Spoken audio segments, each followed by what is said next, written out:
FM estamos con el pastor Fabio Ubierna en el estudio para hablar de un tema que es por demás interesante y además necesario para el quehacer cristiano nuestro de todos los días. A ver, la Biblia, la palabra de Dios, ¿es palabra de hombres o es palabra de Dios realmente? A ver, ¿de qué estamos hablando? Hay una serie de críticas a favor y en contra y normalmente es un tema que siempre está en debate, sobre todo en las redes sociales, en donde realmente es tan fácil debatir y tan fácil poner en tapete temas como este para causar un poco discusiones y debates. Hola, pastor, ¿cómo está? Bien, Dios le Fabricio. bendiga, ¿qué tal? Gracias, viejo. ¿Cómo prefieres que te diga, pastor o Fabio? Como quieras, Fabio. Pastor, ¿te parece pastor, bien? ok. Claro que sí, muy Fenómeno. bien. A ver, Fabio Viernes, pastor evangélico en Comunidad Cristiana La Fuente, por supuesto. Y este tema es a raíz de que, bueno, ya hemos comenzado el mes de septiembre y las iglesias evangélicas recordamos que un 26 de septiembre en 1569 en Suiza se terminaron de imprimir los primeros 260 ejemplares de la Biblia, una traducción nuestra, en castellano, hecha por Casiodoro de Reina y luego revisada por Cipriano de Valera, convirtiéndose en la reina de las traducciones en español, la Reina Valera, la de más circulación en el mundo de habla hispana y seguramente la más apreciada por iglesias evangélicas protestantes. Mi hermano, lo primero que tú tienes que decir sobre esta siempre recurrente disyuntiva, ¿es palabra de hombres o es palabra de Dios la Biblia? Bueno, comienzo diciéndote lo que muchas veces dicen las personas que no saben de la Biblia, que no conocen la Biblia y en su intento de despreciarla te dicen, pero la Biblia es un libro escrito por hombres. Y por supuesto, claro, sí. Algunos deben pensar que nosotros creemos que la Biblia cayó del cielo ya hecha como la tenemos, que Dios se lo dio a un ángel y un ángel nos tiró la Biblia a la tierra y la tenemos. Está claro que la Biblia es un libro escrito por hombres, pero por hombres que fueron inspirados por el Espíritu Santo para escribir. No apareció de la nada, porque algunos como intentan desprestigiarla, dicen, no, eso no puede ser palabra de Dios, porque la escribieron hombres como tú y como yo. Y estamos completamente de acuerdo. Pero creemos en una inspiración dinámica, es decir, Dios no usó al escritor como una máquina de escribir, sino que respetó su intelecto, su capacidad, sus géneros literarios, porque no todos los escritores de la Biblia escriben igual. Cuando tú lees el género literario de Pedro, que era un pescador, está por debajo del género literario de Pablo, que era un rabino. O de Lucas, que era un médico, que era un historiador, digamos. médico, claro. Entonces, es distinta en esos aspectos la Biblia, pero la inspiración no se puede negar. O sea, negar la inspiración de la Biblia es negar que respiramos casi. A ver, justo yo estoy escribiendo un guión para una entrada para mi canal de YouTube sobre este tema y descubrí a Bart Ehrman. ¿Quién es Bart Ehrman? Podrá ser desconocido para algunos. Es un experto en el Nuevo Testamento que no es cristiano, sino más bien es agnóstico. Así que es bien crítico con nuestra fe. Y él dice, no sin equivocarse, ojo, lo que dice es no necesariamente cierto, pero está muy cerca de serlo, dice que la Biblia contiene por lo menos 400.000 errores. Él los ha contado. Y él ha contado los errores que él ha encontrado en los textos, digamos, más cercanos al original que tenemos, porque los originales no los tenemos, los autógrafos, ¿verdad? Lo que Pablo escribió de su propia mano, ese papiro no lo tenemos. Tenemos la copia de la copia, en algunos casos parece que tenemos la copia, un extracto de Juan, etc. Y él dice, son 400.000 errores. Pero cuando uno entra a darse cuenta de qué está hablando, él está hablando de errores que no son errores, sino son faltas ortográficas. A ver, el i y el señor se escriben parecido en griego. Claro. Es kai y kurios, ¿no? Ajá. O palabras como, por ejemplo, si nosotros quisiéramos escribir en inglés la palabra they, algunos ponen they, algunos ponen them. Claro, son errores que en la vela, en la noche, el copista cansado comete faltas ortográficas. Yeah. Pero él los cuenta como errores. Y eso es lo que la crítica generalizada ha adoptado para decir, la Biblia es un libro lleno de historias falsas, lleno de historias cambiadas, de datos inexactos, porque tiene esta cifra. A ver, a mí me parece de una deshonestidad intelectual grande, pero ¿cómo has enfrentado tú estas aseveraciones en las redes sociales que muchas veces no vienen de gente que no piensa, sino que gente que piensa, pero que está amparada en este tipo de data. Que busca cosas como esa. Bueno, yo creo en la inerrancia de la Biblia, o sea, creo que la Biblia no tiene errores. A lo que tú mencionas como un No son error errores, pues, ortográfico. son faltas ortográficas. Claro, podría tenerlas, definitivamente las tiene. Y creo también en la infalibilidad de la palabra, es decir, creo que es la regla infalible de fe y de conducta, y creo en la inerrancia de la Biblia. Así, yo creo que la Biblia no tiene errores. Lo que sucede es que muchas personas que se meten a la Biblia queriendo encontrar errores, probablemente los van a encontrar. A veces me dicen a mí en las redes sociales, la Biblia está llena de contradicciones. No, digo, muéstrame una. Y bueno, en una parte dice la Biblia que Judas se ahorcó, y otra dice que se cayó que se colgó de un árbol, y en otra que se cayó y se le rompió la cabeza y se le salió todo el cerebro afuera. Pero no hay contradicción ahí. Lo más probable es que se colgó de un árbol, el peso del cuerpo hizo que las ramas del árbol se rompiera, y cuando cayó al suelo se partió la cabeza. ¿A dónde está la contradicción? No hay ninguna contradicción. Simplemente que tenés que tratar de entender el pasaje en el contexto.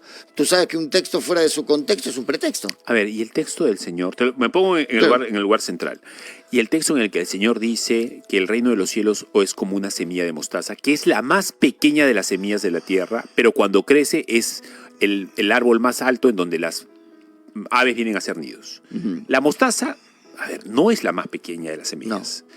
Y tampoco es un árbol. No, un arbusto. Es un arbusto, no hay nidos en la planta de la mostaza. A ver, ¿se equivocó el Señor al decirlo? ¿O no? ¿Cómo podemos entender la parábola? Primero que hay figuras que se llaman retóricas o de dicción. Cuando tú encuentras la palabra como, estás frente a una figura literaria que se llama símil o comparación. El Espíritu Santo vino como paloma, no es el Espíritu Santo una paloma. El como ya nos está metiendo en una, como te digo, figura de dicción o figura literaria, que es el símil o comparación. Entonces, cuando la Biblia habla del reino de Dios, inclusive de la fe, como una semilla de mostaza, no se refiere que es una semilla, sino que tiene las características de la semilla de mostaza. Por ejemplo, una semilla de mostaza no se prende fuego. Tú intentas prender fuego cualquier arbusto, cualquier semilla y se enciende, la semilla de mostaza no. Es prácticamente indestructible. Tú puedes pisar una semilla de mostaza y no la rompes. Entonces, cuando tú empiezas a entender esas cosas, entonces el texto sagrado empieza a abrirse y dices, no era la semillita, porque es cierto lo que tú dices, no es la más pequeña, pero entonces lo que quería Dios en su palabra y dejarnos a nosotros es que entendiéramos que las características que tiene la semilla de mostaza se pueden asemejar al reino de los cielos. O sea, el Señor no estaba dando una clase de botánica. No estaba haciendo eso, hay que saber diferenciarlo, ¿verdad? No, por supuesto, muchas cosas. Mira, si tú lees en Juan, cuando Juan dice, si escribiéramos todas las cosas que Jesús hizo, no cabrían en todos los libros de la tierra. Él está haciendo un hipérbaton, una exageración. Una hipérbole exageradísima. ¿Por qué? Porque no era fácil tener un cuaderno. Yo voy a una librería acá a la vuelta y digo, dame 10 cuadernos con espiral, cuadriculado, rayado y dame 20 lapiceros. Antes había que preparar el lugar donde se escribía, conseguir la tinta de determinadas plantas. No era tan fácil. En ese contexto, Juan dice, no cabrían en todos los libros de la tierra. Ahora, si somos cristianos racionales, entendemos que Jesús, hombre, limitado al tiempo y al espacio, días de 24 horas como nosotros, el Jesús hombre, en 3 años no pudo haber hecho tantas cosas que no cabrían en todos los libros de la tierra. Y no se me cae un ídolo, porque Jesús no es un ídolo. No, claro que no. Entonces, claro, lo que pasa es que hay gente que si tú mañana le podrías demostrar, sobre todo algunos cristianos, ¿no? Que si tú le demostraras que Jesús no ayunó 40 días, que no es el caso, ¿no? Pero para dar un ejemplo, ayunó 38, se le viene la fe abajo. O sea, porque lo tienen a Jesús como un ídolo y no admiten que tú le digas, no, mira, lo que en realidad quiso decir es esto, no lo que tú estás interpretando. Y se le viene la fe abajo y hasta se quieren suicidar espiritualmente. A ver, antes de preguntarte por algunos otros ejemplos en donde la gente dice que la Biblia se contradice, me salió el verso, explícanos por favor la diferencia entre inerrancia e infalibilidad, porque no son cosas iguales. No. La Biblia es inerrante y también es infalible. La inerrancia quiere decir que no tiene errores, que no contiene errores. O sea, cuando tú lees, insisto, tú mencionaste a este señor que dijo que tenía 400.000, pero no errores en cuanto al mensaje. Puede ser un punto, puede ser una coma, puede ser una letra por aquí, una letra por allá. En cuanto a la palabra, yo creo que es inerrante. O sea, no tiene ningún error. Cuando hablo de infalible, que no se equivoca en lo que dice. Perdón. ¿Estamos hablando de este libro o estamos hablando del original? Bueno, me hago eco de lo que tú dijiste. Mucha gente habla del original, pero originales no existen. Exacto. O sea, libros autógrafos, firmados, si tú fueras un apóstol que escribió un libro que diga Fabricio Escajadillo, no hay, digamos, un manuscrito que diga apóstol Pablo. Yo lo escribo Isaías. de mi mano, Pablo, esta es mi firma. Ese libro no está. Cuando hablamos de manuscritos, en realidad, de originales, nos estamos refiriendo a los más antiguos o a los que más se acercan al tiempo de la supuesta escritura de un libro. Y yo creo que Dios en su sabiduría nos ha permitido que existan los originales. Quizá para no idolatrarlos, no volverlos objetos de culto, ¿verdad? Los estaríamos adorando. Sí, claro. Si adoran una manta cochina como es el manto de Turín, que le hacen creer a la gente que es la manta con la que taparon a Cristo y ahí va la gente y hace procesiones y le adora. Imagínate lo que pasaría con un pedazo de la carta de Pablo o de Efesios o de Primera de Juan, qué sé yo. Pierde la Virgen de Guadalupe, Nuestra Señora de Luján, el Señor de los Milagros, nadie va a nada, van todos para allá. Ok, entonces la idea es que el texto original o el más cercano a los originales es inerrante porque no comete errores. ¿Y por qué es infalible? Porque lo que dice es cierto, a eso me refiero. No, ¿pero no es lo mismo? No, porque inerrancia hablas de que no tiene errores en cuanto a la escritura, en cuanto a lo que dice, pero el principio de lo que está escrito, es decir, el valor, el principio bíblico es lo correcto, no falla. Cuando Martín Lutero hace la reforma, bueno, no fue el único, pero lleva adelante la reforma protestante, una de las cosas que él dice, entre tantas cosas, que ahora es un tema de controversia también, la sola escritura, él dice, no, el magisterio de la iglesia no es el que determina lo que está bien y está mal. Nosotros creemos que la Biblia es la única regla infalible de fe y de conducta. Es la Biblia la que nos dice lo que está bien y lo que está mal, lo que tenemos que hacer y lo que no tenemos que hacer. Ahora, eso que tenemos que hacer y no tenemos que hacer está bien escrito, por eso es inerrante. O sea, no tengo que yo andar dándole vueltas al asunto, a ver, vamos al griego o al japonés a ver qué es lo que quiere decir. A ver, ¿cuáles son los textos más antiguos que tenemos? Bueno, hay tal códice, de códices tenemos que hablar, ¿no? O digamos el pedacito de papelito, que sé que se han encontrado incluso libros completos, pero también se han encontrado extractos de la Biblia. Bueno, los rollos del Qumrán que se descubrieron en el Mar Muerto hace algunas décadas atrás son bien antiguos. Es maravillosa esa historia. ¿Eh? No, son más antiguos que los escritos que teníamos del profeta Isaías. O sea, y vamos a decir, si un escrito que es hecho en este tiempo dice ABC y encuentras uno que fue escrito más cerca de cuando vivió Isaías, que también dice ABC, le da crédito a esto y esto, entonces tú dices, pudimos haber confiado en esto. Porque una de las grandes críticas que se le hacía a la Biblia, Roger, chapa esta, que está buena, era justamente el capítulo 53 de Isaías. A ver, los judíos, que no eran cristianos, era la gran crítica que nos hacían durante 1700 años. Decían, ese capítulo es falso, lo han metido ustedes, porque es el capítulo que describe claramente a Cristo.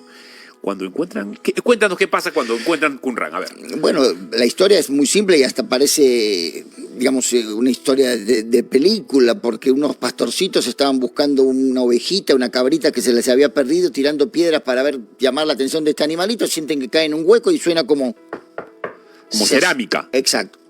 Era cerámica. Encuentran cientos de barriles, por así decirlo, tinajas con manuscritos adentro. Ellos ni sabían lo que habían encontrado. Yo me hubiera llevado uno de esos para mi casa. Imagínate, lo pongo en una urna. No, sí, aparte que serías millonario. Sí, porque ¿cuánto costaría? Pero lo que pasa con la de la Biblia, a mí a veces me llama la atención. Perdón. Sí. Y encuentran el capítulo de Isaías. ¿Y qué cosas se dan cuenta cuando datan Que lo que decía acá era cierto, que ya lo había dicho muchos años atrás. ¡Wow! ¡Qué cosa maravillosa! Es como para ponerte a aplaudir, ¿no? Es que la Biblia no puede ser, no puede ser objeto de duda ni nada. Yo creo que la gente que critica la Biblia, en principio no la leyó bien. Y lo único que quieren... Y yo quería decirte esto porque a mí me llama la atención, y a ti te pasará también. Yo que estoy en las redes sociales, hay gente que te dice, por ejemplo, cosas como estas. Sí, porque sacaron tal cosa de la Biblia y metieron tal otra. Entonces yo le pregunto, ok, ¿y qué sacaron? ¿Y qué otra metieron? ¿Tú qué sabes? Es como cuando te dicen, sí, porque en un estudio secreto de la NASA, pero si es un secreto de la NASA, ¿cómo lo tienes tú en tu casa, que vives en Jesús María o yo que vivo en San Miguel? ¿Cómo te llegó ese informe secreto? ¿Cómo la gente sabe cuando dicen, le sacaron esto? A ver, ¿me puedes mostrar documentadamente qué sacaron? ¿Quién lo sacó? ¿En qué momento lo sacó? Porque vamos a la historia, y ahí es importante mencionar esto también, ¿no? Que la Biblia... que yo creo que es palabra de Dios, tiene evidencias internas de que es la Biblia, la palabra de Dios, porque la Biblia dice acerca de sí misma ser la palabra de Dios. Pero hay también evidencias externas, su historicidad, por ejemplo. La Biblia no contradice la historia en ningún momento. Hay un detalle ahí. Durante el siglo XIX, chécate esta, Roger, por favor, ¿ah? ¿Tú te acuerdas de la crítica bíblica, de estos franceses que se creían muy racionalistas y empezaron a negar todo, incluido a la Biblia, y decían que era un libro de historias fantásticas, etc.? Fábulas. Una de las grandes críticas que ellos tenían a su favor, y la verdad los cristianos en buena parte no teníamos cómo rebatirlo, es la imagen, la afirmación de la Biblia que hace sobre Pilato, sobre Poncio Pilato, porque no había vestigio en ningún lugar de Poncio Pilato, salvo lo que decía la Biblia. Hasta hace algunas décadas. Y ellos dijeron, ahí está, ese personaje es inventado.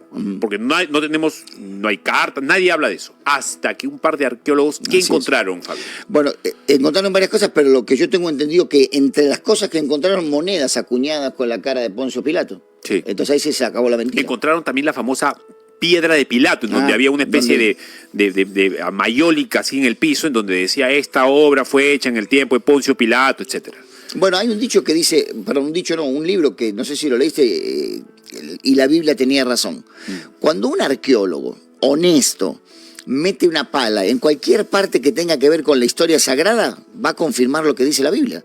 O sea, se han encontrado en el lecho del Mar Rojo armas, o sea, espadas, pedazos de carruajes, que probablemente... Esqueleto de caballos. Que probablemente pertenecieron al ejército que fue a buscar a Moisés cuando salió de Egipto para Canaán. El pueblo de Dios pasa en seco y atrás el mar se le viene encima a los egipcios.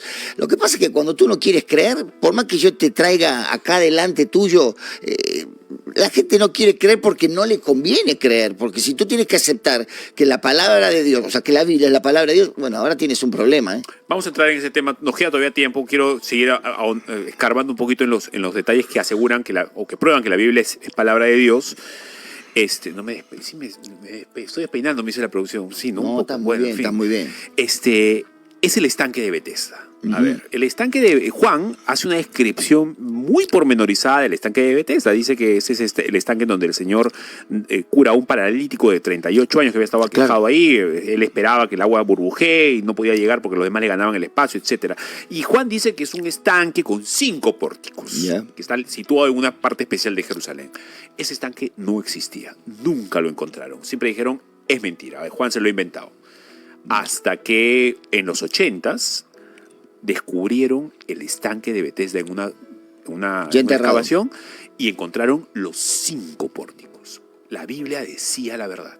Por supuesto, y es interesante lo que tú mencionas de los pórticos, porque la Biblia nos enseña que los mendigos, los enfermos, se escondían en esos pórticos. Y esos pórticos, no voy a predicar porque no vine a predicar, ¿no? Pero por favor, que no métele puedo, un cachito siquiera, Fabio, por favor. No puedo evitar ser predicador. Esos 5 pórticos de alguna manera representan el amparo, la cobertura que el mundo te da sin Dios. Ahí estaban refugiados, ahí estaban escondidos. Y lo del estanque de Betesda, era una creencia, algunos dicen, era una creencia popular, era cierto, era superstición. Yo lo que creo que Dios puede obrar de maneras increíbles, raras.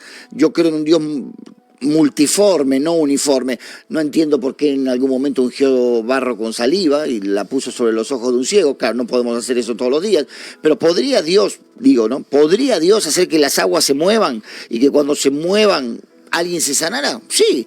Cuando alguien te hace como cristiano que tú eres, cuando a mí me preguntan, pastor, ¿Dios puede? Sí. Ya no me diga nada más. Dios puede, sí. Dios puede todo, absolutamente todo. ¿Puede hacer que este micrófono se convierta en una manguera de bomberos? Sí, sí puede.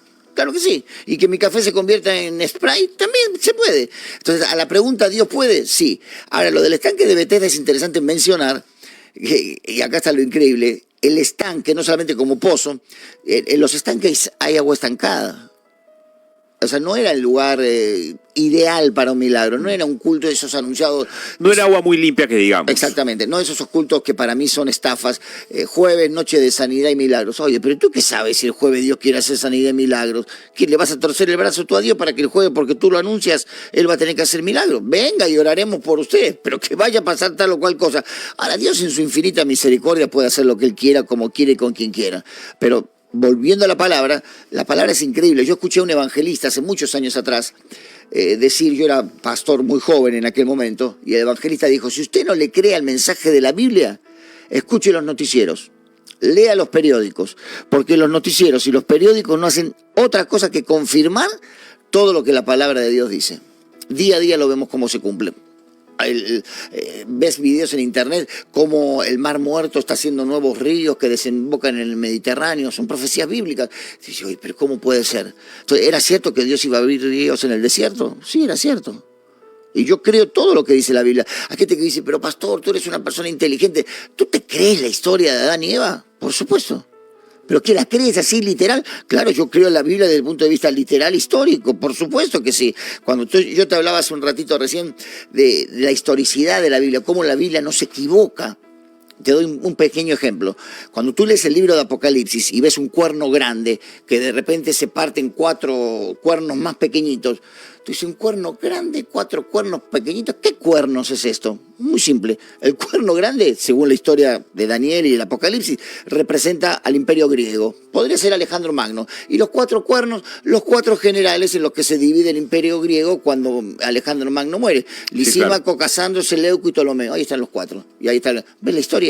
En las Sagradas Escrituras, la historia se cumple. O sea, no que se cumple, es veraz en cuanto a la historia. Si la Biblia dice que existió un grupo o un pueblo que fueron los amalecitas, existieron, ¿eh? Otro detalle que juega a favor de la escritura es, por ejemplo, la chamba inconmensurable, sumamente elogiable que hizo Lucas. A ver, yo claro. Siempre a Lucas lo pongo como el ejemplo de periodista, ¿no? Fue a las fuentes, recopiló los datos, conversó con uno, con otro, filtró todo, lo puso en la balanza y escribió su texto. Y luego, después de años, se tiene a Lucas como uno de los historiadores, incluso a nivel de los más grandes en la historia, porque ha dado detalles que luego la arqueología ha descubierto como ciertos. Bueno, yo no quiero, digamos, acá ser camisetero, pero yo me considero pentecostal en cuanto a mi doctrina y todo. Y la teología lucana es maravillosa. O sea, Lucas tiene una teología del Espíritu Santo que no la tiene ni Pablo ni Pedro. O sea, Lucas habla del Espíritu Santo de maneras increíbles. En el libro de los Hechos, cómo relata el Pentecostés, cómo relata lo que pasó en casa de Cornelio, en Éfeso, en el mismo evangelio que él escribe a su amigo. Exacto, entonces la teología lucana, confiable. Y estamos hablando de no un tipo que era cualquier hijo de vecino, era un intelectual. Dicen que era médico, historiador probablemente. Sí. Entonces era una persona preparada. Y esa es otra cosa también que sería importante mencionar, ¿no? Porque siempre se asoció, sobre todo en América Latina, que los que creíamos en la Biblia éramos descerebrados o personas mononeuronales. No, mira, se agarran de la Biblia porque pobrecitos. Y yo bendigo a Dios que en este tiempo cada día hay más personas espirituales e intelectuales que son capaces de agarrar la Biblia y hacerle entender a la gente que esto no es un libro que ha caído en desprecio. El otro día estaba chequeando un poco. A mí me gusta mucho agarrar a veces el Strong, ¿no? Y ver los textos y qué cosas significan las palabritas, claro. Exactamente. Y me encuentro con una cosa muy interesante, usando el Strong y también escuchando un poco las prédicas de algunos hermanos que lo saben manejar también. En Apocalipsis, de boca del propio Señor, al infierno primero van a ser lanzados los cobardes, como lo veíamos hoy día con mi esposa. En segundo lugar, están los incrédulos. Uh-huh. Pero la palabra incrédulo en el griego no significa el que no cree, sino significa el que no quiere creer. Uh-huh. Ese es el incrédulo. Es parecido al término, que te corte, es el término entre pecador e inicuo. El pecador peca, el inicuo también, pero el inicuo es el que se gloria de pecar. O sea, el que sabe que lo hace y le gusta. Y le gusta, siente satisfacción. Porque tú puedes ser un adúltero, un idólatra, un mentiroso, y después dices, uy, no debía haber hecho esto. El inicuo dice, qué bueno que lo hice, vamos por la segunda vuelta. O sea, digamos, les encanta. Exacto, el pecado. Como dice Pablo en la carta de Romanos, se complacen con los que practican el pecado. Sí, exactamente. Ahora, ¿por qué te hablo de esta perspectiva del significado en griego de la palabra incrédulo, el que no quiere creer? Uh-huh. Porque la Biblia es clarísima y la verdad uno no puede negar que no sea un libro divino, inspirado divinamente, porque ciertamente dice la verdad. El problema no es que sea difícil de entender o difícil de probar, el problema es que la gente no lo quiere aceptar. Bueno, Hebreos habla de eso, ¿no? Que dice que en realidad no es que el mensaje sea difícil, sino que nosotros nos hicimos tardos para oír, si no queremos escuchar. Porque si yo te confronto con lo que dice la Biblia, a ti se te acabó la juerga, se te acabó todo lo malo. Yo te digo, mira Fabricio, acá esto dice que lo que estás haciendo está mal. Y la gente no quiere en este tiempo que la confronten. Nos estamos viviendo en un tiempo con los progres, de supuesto avance, que no es un avance, es un retroceso franco y abierto, pero cuando tú te presentas con el mensaje de la Biblia y te dice, bueno, ¿qué dice la Biblia frente a determinados temas? Bueno, la Biblia es clara. A mí hay gente que, por ejemplo, me han tratado 1000 veces de ser homofóbico. Yo no soy homofóbico, pero si a mí me preguntan qué dice la Biblia en cuanto a la Que te homosexualidad... paras yendo a los programas a pelearte con los Bueno, transexuales, sí, Fabio. sí, pero yo no voy a pelear, a mí me invitan. Entonces, ¿el problema dónde surge? Que si yo te pregunto a ti, Fabricio, ¿cuál Pero es? ¿para qué te vas a donde los profanos? Ven acá a hacer el debate, pues acá. Tráeme al curita Toro que le tengo un hambre a ese. ¿Qué opinas tú del señor Toro? En las redes sociales nos están preguntando. Un payaso. Yo lo he invitado a mi programa cuando estaba en TV Perú. La productora lo llamó, le dijo para tener un debate, dijo, denme una semana. Se ve que investigó algo de mí en las redes y dijo, por ahora no tengo tiempo. Pero yo lo que creo es que un señor payasesco que hace esos supuestos debates son todos arreglados, siempre juega de local, adentro de una parroquia. Es muy agresivo además, ¿no? Muy malcriado, muy ofensivo incluso con los evangélicos. No me molestaría tanto eso como que lo que dice no es cierto. O sea, por ejemplo, los católicos, sin entrar en controversia por esto, los católicos han apropiado de todo. El término Dios lo han registrado ellos, salvación lo han registrado ellos, iglesia lo han registrado ellos. Estamos hablando del Vaticano. Perdón de pecado, claro, la iglesia papista, o sea, se han apoderado de todo. Cuando tú dices yo soy parte de la iglesia, no, si no eres de la Santa Iglesia Católica, sí, porque el perdón no, sino, o sea, se adueñaron absolutamente de todo. Entonces, yo cuando hago reacciones en mi canal de YouTube, yo hablo sin pelos en la lengua. O sea, yo siempre les digo y lo sostengo sin generarte a ti problemas en tu programa y me hago cargo yo de lo que digo. No. La iglesia católica es una iglesia parasitaria. O sea, vive a expensas del Estado. O sea, acá a los... Roger, digo yo lo que pienso de la Iglesia Católica, no. Ya he dicho bastante, creo, ¿no? No, pero mira, oye, la Iglesia Católica tiene un banco propio con 8.000 millones de activos. El avión en el que viaja el Papa vale 100 y pico de millones de dólares. O sea, ¿de qué estamos hablando? Y después la gente se mete con nosotros porque recogemos ofrendas en las iglesias. Pero por favor, yo no soy... Pablo las recogió. Pero yo no soy un parásito. Yo conozco pastores que trabajan. ¿Tú viste alguna vez un párroco barrer la vereda de la iglesia? ¿O pintar el templo? No. Seguramente en algún poblado, en extramuros, bueno, ¿no? Sí, claro. Pero la excepción no hace la regla. O sea, sí hay excepciones, pero no lo veo. Entonces, yo creo que cuando uno confronta a la gente con la verdad, yo tuve, como te digo, 2 semanas seguidas hablando de eso, teníamos 700, 800 personas conectadas en el live y después veían el video con más de 100.000 personas en 2 o 3 días. Y yo les digo a la gente, no lo que la gente quiere oír. Yo he aprendido algo como predicador, Fabricio. Cuando la gente me felicita por un sermón, yo me voy tan deprimido a mi casa. Porque les gustó, porque les... Sí, y la palabra no tiene que gustarte, la palabra tiene que incomodarte. Dura es esta palabra, ¿quién la puede resistir? Escuché un predicador que decía por ahí, decía, mi principal trabajo es malograrle un poco la fiesta a la gente. ¿Vale? Cuando mejor la están pasando, entro yo y pucha, todo se malogra. Claro, si la gente se va de la iglesia diciendo, qué lindo el sermón. Escuché a un pastor que le dijeron un día, se acercó una hermana y le dijo, ay pastor, quiero felicitarlo por el sermón. Su sermón hoy ha estado espectacular. Y el pastor le responde a esta hermana, usted es la segunda persona que me lo dice. Entonces la hermana dice, pero si nadie se acercó a usted. No, es que el diablo me lo dijo ni bien terminé de predicar. ¿Por qué es tan ofensiva la Biblia? Entrando ya al tema de que si la gente no lo quiere aceptar o no. A ver, sabemos que la Biblia es la palabra de Dios y ciertamente está probada, no solamente porque se prueba a sí misma, sino porque los elementos externos a ella a lo largo de la historia, en la filosofía, en la razón, han probado así. Sin embargo, la gente no lo quiere aceptar. ¿Qué hay de agresivo en la Biblia que no lo quieren aceptar? Yo no sé si la palabra sea literalmente agresiva, pero sí el mensaje bíblico es confrontacional. Mira, tú vas al psicólogo, no tengo nada contra los psicólogos, ¿no? Tú vas al psicólogo con algún problema, algún conflicto de tu vida y te van a decir que claro, el conflicto que tienes es porque tus padres fueron así contigo, tu mujer, tus compañeros del colegio, o sea, sacan el problema de ti. Y tú te vas bien del psicólogo porque dices, pucha, yo que pensé que el problema era yo y resulta que eran mis padres. ¿Y el mensaje de la Biblia cuál es? Anda y trae a tu marido. No tengo marido. Ah, bien has dicho que no tienes, porque 5 tuviste y el que ahora tiene no es tu marido. O sea, el mensaje de la Biblia te confronta. O sea, si no te confronta, no es el mensaje de Dios. O sea, cuando tú tienes una mano sana y la metes en un balde con alcohol, no pasa nada, pero si la mano está llena de heridas y la metes en un balde con alcohol, gritas. Entonces, la gente, ¿por qué grita? Porque tiene heridas abiertas de la vida y cuando tú les predicas la palabra, se sienten incómodos, no saben qué hacer. Y te voy a decir algo como predicador.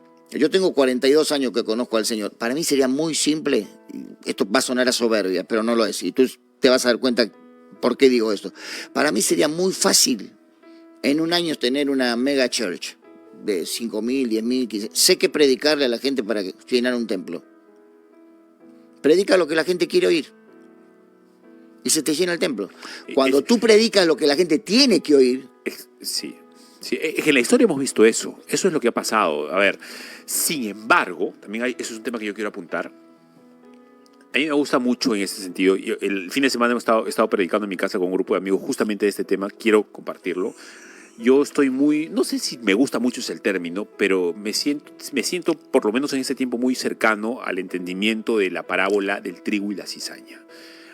No voy a contarla, todos mis hermanos la saben, pero hacia el final del mundo, el trigo llega a su máximo nivel y también la cizaña. La maldad va a llegar a un punto cúlmine.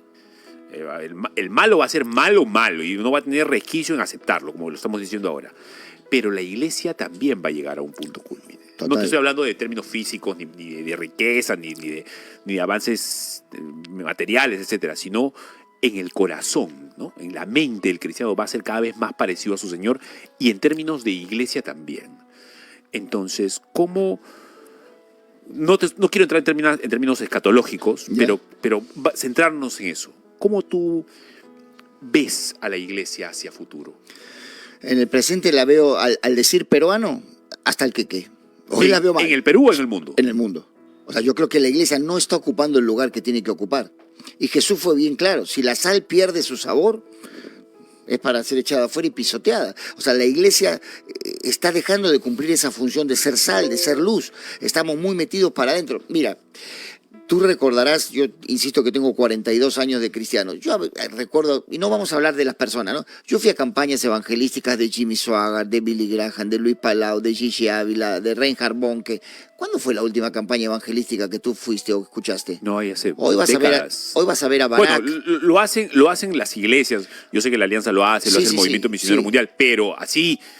Pero aquí los cristianos, ¿dónde van? A ver a Barak, a Miel San Marcos, que cantan canciones que ni siquiera son bíblicas. No me hagas opinar. No, yo sí opino. Fabio, por favor. El otro día hablé de eso. Hay una muchachita que canta y ven Mesías, ven Mesías, ven. Será el anticristo el que está invocando, porque el Mesías ya vino. Y el que va a venir como Mesías va a ser el anticristo en la gran tribulación. Entonces, Jesús cuando vuelva ya no vuelve como Mesías, ya fue el Mesías. Viene como Señor de señores, como Rey de reyes.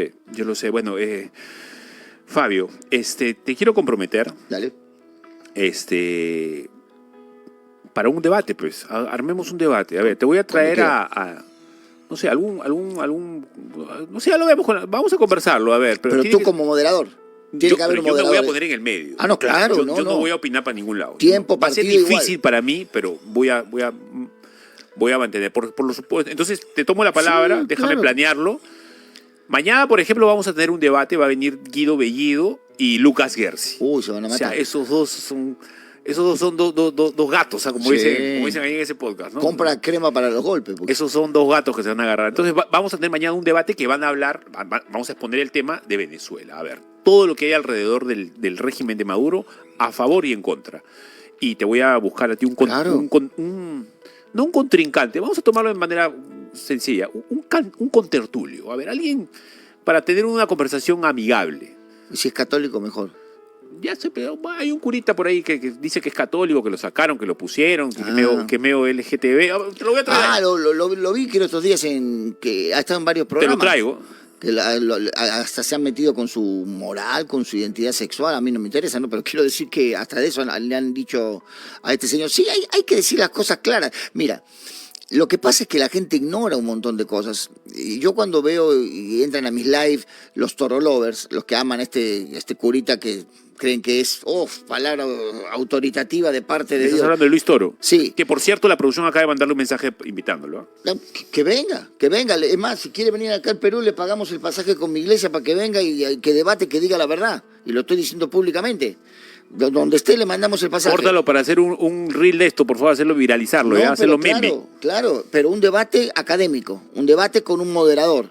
Un debate al que no le pueda sacar el micrófono al que está hablando. Hacemos una estructura de 5-5, 3-3. Claro, yo sí estoy claro. draconiano en eso. ¿Eh? Pero por eso te digo, o sea, hay que hablarle la verdad a la gente. Y yo creo que los cristianos tienen que sacar la cabeza de la tierra. O sea, hay cristianos que han metido la cabeza en la tierra como las avestruces y tienen miedo de decir lo que hay que decir. Y tú me preguntabas por los últimos tiempos. Mira, en las redes sociales, y a mí me preocupan los cristianos.